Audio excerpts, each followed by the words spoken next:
Hey guys, my name is Rob, and today we're unboxing and reviewing the PXN P5 8K. That's a mouthful. This is a wireless controller compatible with PC, Switch, and mobile.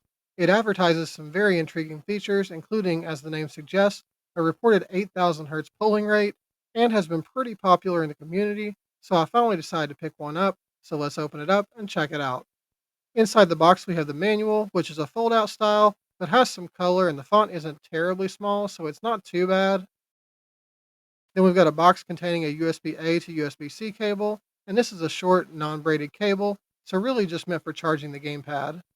Under the controller, you'll find the 2.4 gigahertz wireless dongle, which is actually kind of nice with the branding and the matching color scheme, and it also has a dust cover, which is always cool to see. And that does it for the included accessories. So then we just have the controller itself. As far as first impressions go, I do like the color scheme pretty well with the black, purple, and green, and it feels okay. The grips are laser engraved, not rubberized, and the plastic feels, yeah, just okay, maybe a little cheap, honestly. In case you're curious, this sticker just says to long press the home button to turn on the gamepad. We'll go ahead and pull that off. As far as features, we have membrane face buttons, which feel fine. I much prefer mechanical face buttons, but these are okay as far as membrane buttons go, not too loose or squishy. The D-pad is also membrane. I like the design with the circular pad and a raised cross. It feels pretty good, but we'll test it out later and see how it performs. Then we have the sticks, which are one of the more interesting features of the P5 8K. These are capacitive joysticks. To be frank, I'm not terribly knowledgeable about this technology, but essentially these sticks are an alternative to HE sticks. They determine and relay stick position via a digital signal similar to HE and TMR sticks, but they're not magnetic and instead measure capacitance and allegedly offer higher resolution and more precision. These are the first capacitive sticks I've tested, so we'll see how it goes. Up front, I will just say that the tension feels noticeably higher than you typically get with Hall effect sticks, so that's a positive for me, but not necessarily for everyone. Other front inputs include the menu and view buttons, the home button, the capture or screenshot button, and the function button, which we'll go over shortly. On top, we have the shoulder buttons, and they feel fine. They're a little higher than I would like, and they have no stippling or texture. They're just smooth. So, not my favorite, but they're functional. They're equally easy to actuate anywhere on the buttons, so that's good. Then we have the triggers, which are Hall effect. They're padded at the bottom, so you don't get that plastic hitting plastic sound, which is great. And they also have some texture, so they're not bad at all.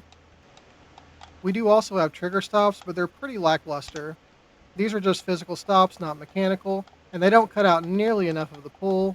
It's not like it's just half, but it's probably no more than 60 or 65% reduction of the travel distance, and that just doesn't cut it. Then we also have 4 programmable rear buttons, and this is very much like the FlyDigi layout, so you have the 2 inner and 2 outer buttons. I specifically like the 2 outer buttons. They're not textured or anything, but they are kind of curved to match the shape of the case, and they feel good. I don't love the inner buttons though.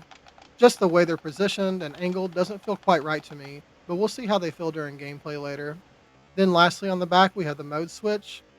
The far left position is for wired and dongle mode, the middle position is for Bluetooth mode, and the far right is for Nintendo Switch mode. That's it as far as features and components, so now we'll take a look at settings and customization. First off, I'm not going to forget about control freaks this time.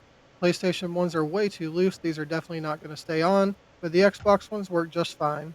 And yes, I have the Lotus Freaks in both PS and Xbox variants because they're awesome. To turn the controller on, you can long press the home button, or if you need to repair to the dongle, you can also hold the home button for 5 seconds to enter pairing mode. Once in pairing mode, plug the dongle into the PC and press the pairing button on the dongle and the controller will connect.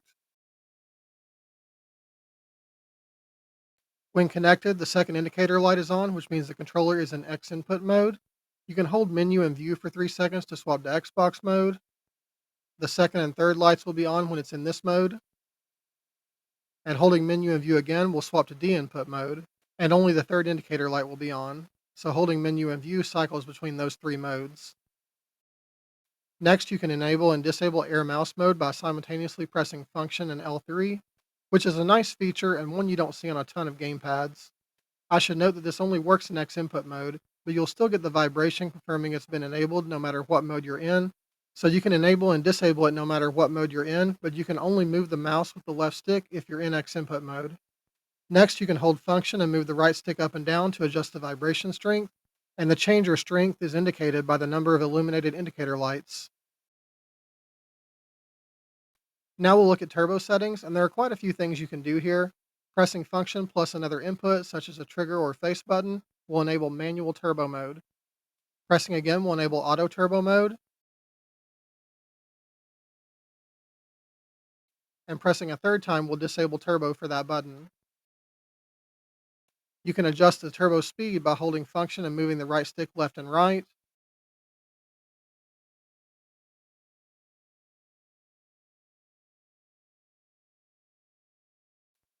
And you can disable all active turbos at once by holding function and pressing R3. Programming the back buttons is very similar to a lot of gamepads we've seen before. Hold function and press any one of the back buttons, then press the button you'd like to program, and then press that same back button again.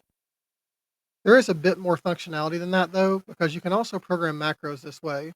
So you can hold function and press a back button, then enter a series of inputs, then press that back button again to save the macro. When you're recording macros this way, it does track the interval between button presses, as well as the interval or time that each button is held. And it does this even if you're only mapping a single button. This is kind of specific to certain games, but for instance, if you play Warzone, you can take advantage of this macro programming to avoid having to hold a button to perform a certain action. For instance, if you're playing on controller on PC, but the controller you're using doesn't have keyboard mapping, you can't separate weapon swapping from plating.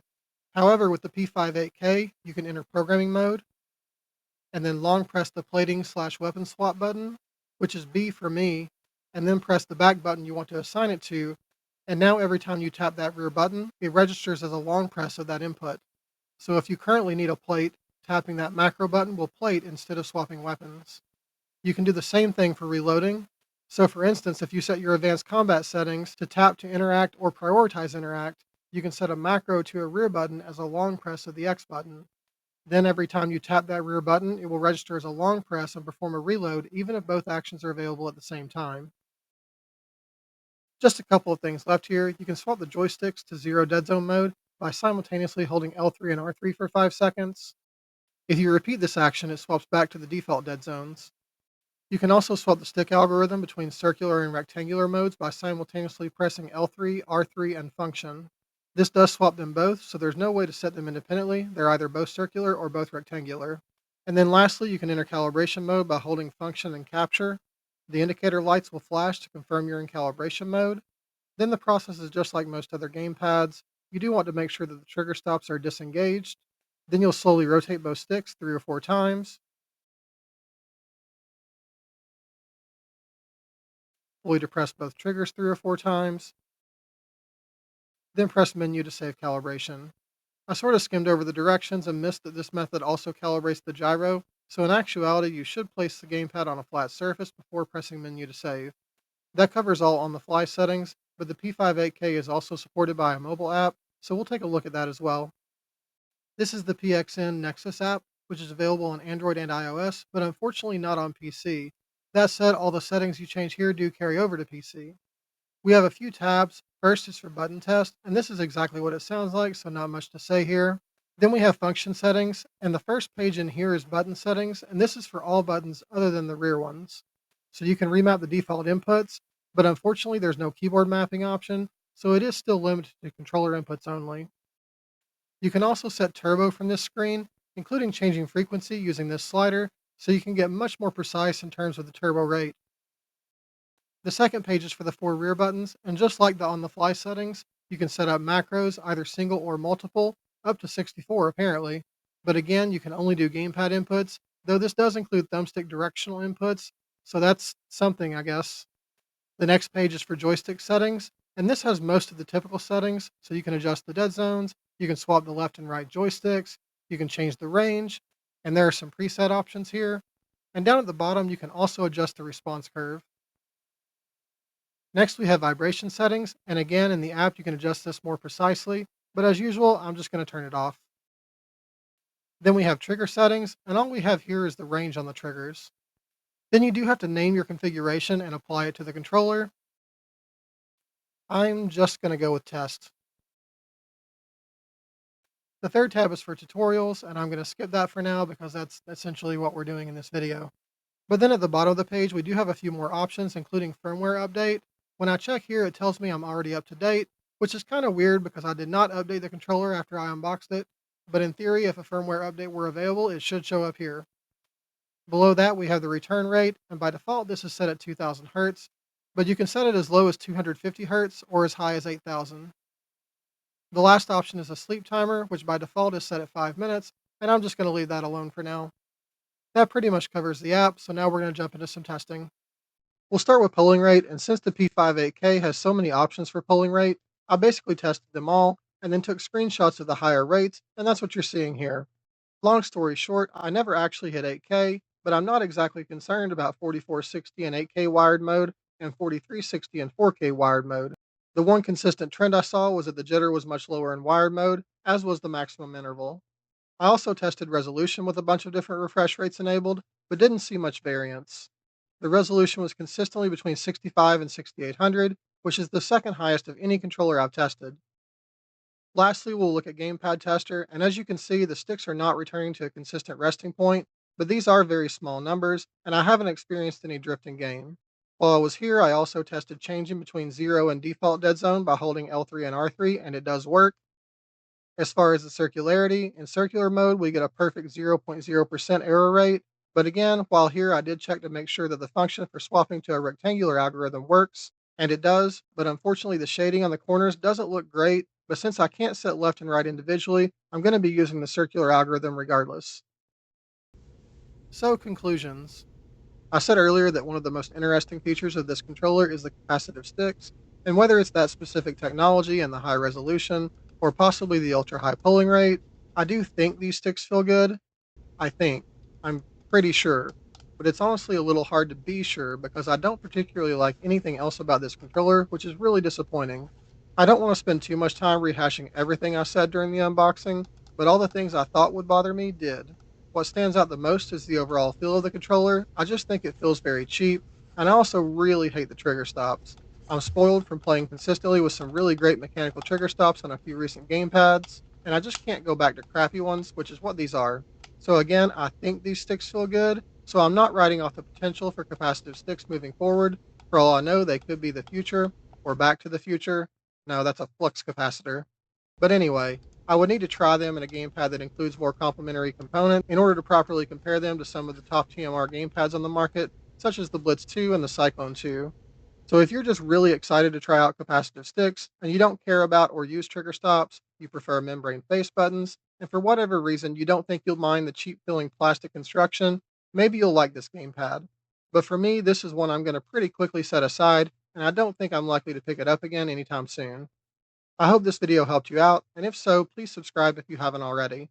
Likes are also appreciated, and I do try to react and respond to as many comments as possible.